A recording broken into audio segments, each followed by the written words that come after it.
నమస్తే, welcome to Suman TV. నేను మీ సాయి. గత 2-3 రోజుల నుంచి స్టాక్ మార్కెట్లో కొనసాగుతున్నటువంటి ఒడిదుడుకుల కారణంగా భారీగా ఆస్తి నష్టం జరిగినటువంటి పరిస్థితి, మార్కెట్లో వేల కోట్ల సంపద అంతా కూడా ఆవిరైపోయినటువంటి పరిస్థితి. ఈ నేపథ్యంలో ప్రస్తుతం మార్కెట్స్ ఏ విధంగా కొనసాగుతున్నాయి, స్టాక్ మార్కెట్లో సెన్సెక్స్, నిఫ్టీ యొక్క ఒడిదుడుకులు ఏ రకంగా ఉన్నాయి, అండ్ పసిడి బంగారం ధర ప్రస్తుతం తగ్గిందా, పెరిగిందా, ఇంకా తగ్గుతుందా, పెరుగుతుందా, దీనికి సంబంధించినటువంటి వార్త ఒకసారి చూసేటువంటి ప్రయత్నం చేద్దాం. ఇక్కడ మనం చెప్పుకోవచ్చు, ఇప్పుడు చెప్పినట్టే 3 రోజుల్లో 22 లక్షల కోట్లు ఆవిరైపోయినాయి. మార్కెట్లో జరిగినటువంటి భారీ ఒడిదుడుకుల కారణంగా భారీ లాభాల నుంచి స్వల్ప నష్టాలలోకి సూచీలు. సెన్సెక్స్ 166 పాయింట్లు డౌన్ అంటూ నిన్నటి అప్డేట్ ఇది. నిఫ్టీ కూడా 24,000 దిగువ స్థాయికి నిఫ్టీ చేరింది అనేటువంటి ఒక విషయం ఇక్కడ మనకు స్పష్టమవుతుంది. గత 3 రోజుల నుంచి నెలకొన్నటువంటి పరిణామాల నేపథ్యంలో భారీగా మార్కెట్లలో సంపద అంతా కూడా ఆవిరైపోయింది. 22 లక్షల కోట్లు వివిధ కంపెనీలకు సంబంధించి.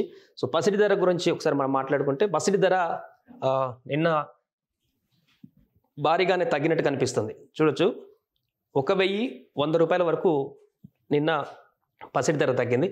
బులియన్ ధరలు భారీగా తగ్గాయి. మంగళవారం ఢిల్లీ మార్కెట్లో 24 క్యారెట్ల బంగారం 10 గ్రాముల ధర 1,100 రూపాయలు తగ్గి 71,700కు దిగి వచ్చింది. ఆభరణ వర్తకులు, రిటైల్ కొనుగోలుదారుల నుంచి గిరాకీ తగ్గడం ఇందుకు కారణమైంది. కిలో వెండి కూడా 2,200 తగ్గుదలతో 82,000కు పరిమితమైంది. వెండి ధరలు తగ్గడం వరుసగా ఇది 4వ రోజు. ఈ 4 రోజులలో కిలో వెండి 4,200 తగ్గిందని ఆల్ ఇండియా సరాఫా అసోసియేషన్ వెల్లడించింది. హైదరాబాద్ మార్కెట్లో తులం మేలిమి 24 క్యారెట్ల బంగారం ధర 670 రూపాయలు తగ్గింది.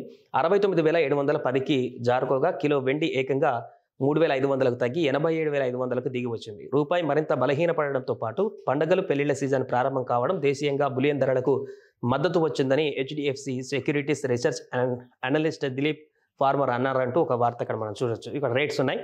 24 క్యారెట్ల హైదరాబాద్లో 69,710 రూపాయలు ఉంది. 22 క్యారెట్లది వెండి అయితే 87,500 రూపాయలు ఉంది. 22 క్యారెట్లు 63,900 తులం బంగారం ఉంది అక్కడ. ముంబైలో అయితే 69,182, 22 క్యారెట్ 63,371, వెండి 79,158 ఆధారాలు మనం చూడొచ్చు. పూర్తిగా కొంత తగ్గినప్పటికీ కూడా ఎంత 670 రూపాయలు తగ్గింది నిన్న హైదరాబాద్లో. ఇంకా ఇప్పుడు ఈ మంత్ పెళ్లిళ్ళ సీజన్ చాలా ఉన్నాయి కాబట్టి ఖచ్చితంగా చాలామంది బంగారం కొనడానికి ఆసక్తి చూపిస్తారు కాబట్టి డిమాండ్ పెరిగి మరలా ఈ బంగారం ధర అనేది పెరిగేటువంటి అవకాశం కనిపిస్తుంది. స్వల్పంగా, భారీగా పెరగకపోయినా స్వల్పంగా రోజు రోజుకి కొంత పెరుగుతూ ఈ మంత్ ఎండ్ వరకు కూడా ఇప్పుడు ఎంత తగ్గిందో 3-4 వేలు అని చెప్తున్నారు. అంత గతంలో అంతకన్నా మించి పెరిగేటువంటి అవకాశం అయితే మనకు కనిపిస్తుంది. సుమన్ టీవీలో మీ పర్సనల్ అండ్ బిజినెస్ ప్రమోషన్స్ కోసం కింది నెంబర్కి కాంటాక్ట్ చేయండి.